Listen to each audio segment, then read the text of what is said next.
नमस्कार दोस्तों, आप देख रहे हैं एचजे न्यूज। 26/11 के बाद पाक पर क्यों नहीं हुई एयर स्ट्राइक, पूर्व NSA MK नारायण ने बताई वजह। पूर्व राष्ट्रीय सुरक्षा सलाहकार MK नारायण के मुताबिक 26/11 मुंबई हमले के बाद तत्कालीन सरकार में पाकिस्तान पर जवाबी कार्रवाई को लेकर तमाम विकल्पों पर चर्चा हुई, लेकिन तब युद्ध में न जाकर राजनयिक विकल्प ज्यादा मुनासिब समझा गया था। जम्मू कश्मीर के पुलवामा में हुए आतंकवादी हमले के जवाब में भारतीय वायुसेना ने पाकिस्तान के खैबर पख्तूनख्वा प्रांत में बालाकोट में एयर स्ट्राइक कर जैश ए मोहम्मद के ट्रेनिंग सेंटर्स को तबाह कर दिया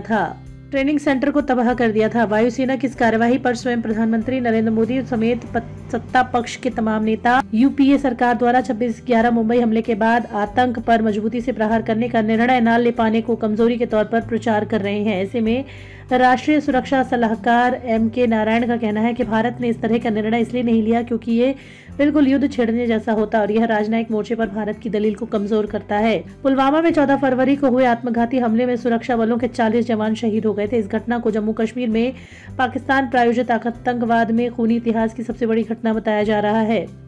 ये गौर करने वाली बात है कि पुलवामा में हुआ ये आतंकी हमला उस वक्त हुआ जब कुछ ही महीने बाद देश में आम चुनाव होने हैं।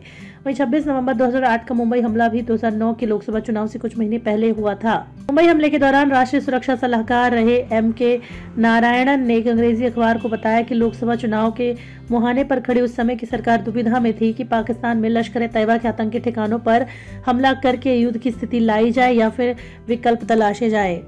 उन्होंने कहा कि मुंबई हमले के बाद पाकिस्तान के खिलाफ संभावित कार्रवाई के विकल्पों पर व्यापक चर्चा हुई, जिसमें नियंत्रण रेखा और उसके पार आतंकवादियों के कैंपिंग ट्रेनिंग कैंप को हटाने की स्ट्राइक करने जैसी बात हुई थी, लेकिन विस्तृत चर्चा के बाद इस विकल्प को छोड़ दिया गया। नारायण का कहना है कि उस समय वास्तविकता थी, अभी भी है। भारत के पास ऐसे सटीक हमले को सूक्ष्मता से अंजाम देने के स्पेशल फोर्सेस नहीं है जैसे अन्य देशों के पास है, जैसे रूस के पास है, जर्मनी के पास है, अमेरिका के सील कमांडो और ब्रिटेन के SAS की SBS की क्षमता है। नारायणन का कहना है कि उस वक्त महसूस किया जा सकता है कि लश्कर या जैश के मुख्यालयों को सटीक निशाना बनाकर हमला नहीं किया जा सकता। वहीं सरकार और सुरक्षा एजेंसियों के बीच बात पर चर्चा भी हुई थी कि क्या भारत को पाकिस्तान के वायु क्षेत्र का उल्लंघन करना चाहिए या नहीं।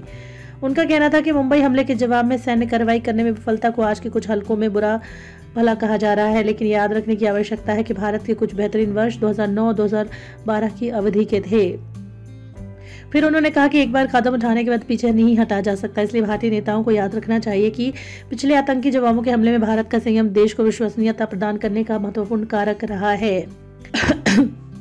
वहीं एयर स्ट्राइक को राजनयिक भाषा में प्रीएम्प्टिव स्ट्राइक का नाम अगर दिया जाए तो भी दुनिया इसे युद्ध के तौर पर ही देखेगी और ऐसे समय में हमें विचार करने की बहुत जरूरत होती है। क्या कहना है आपका, कमेंट करके जरूर बताएं। अगर ये खबर आपको पसंद आई हो तो आप वीडियो को लाइक करें, चैनल को सब्सक्राइब करना ना भूलें। Thanks for watching HJ news.